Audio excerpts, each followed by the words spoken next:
નમસ્કાર, હું હર્ષ Rathod, India news ગુજરાતમાં આપનું સ્વાગત છે। સમાચારની શરૂઆત કરીશું મોટા સમાચારથી। વાત કરીશું પાટણના રાંધનપુરમાં અસામાજિક તત્વોનો આતંક સામે આવ્યો છે। સરદારપુરા ગામ નજીક ઇન્સ્ટાગ્રામની રીલ બનાવવાના શ્રમિકોને ઢોરમાર માર્યો। 4 શખ્સોએ શ્રમિકોને ઢોરમાર મારીને ઇન્સ્ટાગ્રામની રીલ બનાવી। લોખંડના પંચ અને લાકડી વડે માર મારી ઇન્સ્ટાગ્રામ રીલ પોસ્ટ કરી શ્રમિક યુવાને બરડા અને હાથના કાંડા અને ભાગે માર મારીને લોહી લુહાણ કર્યો। શ્રમિકને ઢોર માર મારીને જાનથી મારી નાખવાની ધમકી આપતા ફરિયાદ નોંધાઈ છે।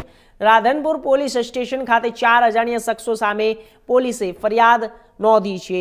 સૌથી મોટા સમાચાર છે, ગુનાહિત પ્રવૃત્તિઓ સાથે સંકળાયેલા 4 યુવકોએ એક યુવકને ઢોર માર માર્યો છે। આપ દ્રશ્યો જોઈ શકો છો।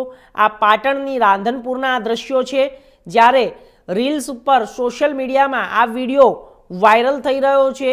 4 યુવાનોએ એક યુવાનને પકડીને બાંધીને સાંકળથી તેને માર માર્યો છે, હાથના કાંડા ઉપર અને ગાલ ઉપર, અને દરેક જગ્યાએ તેને માર મારીને ખૂબ જ ગંભીર ઈજાઓ પહોંચાડી છે।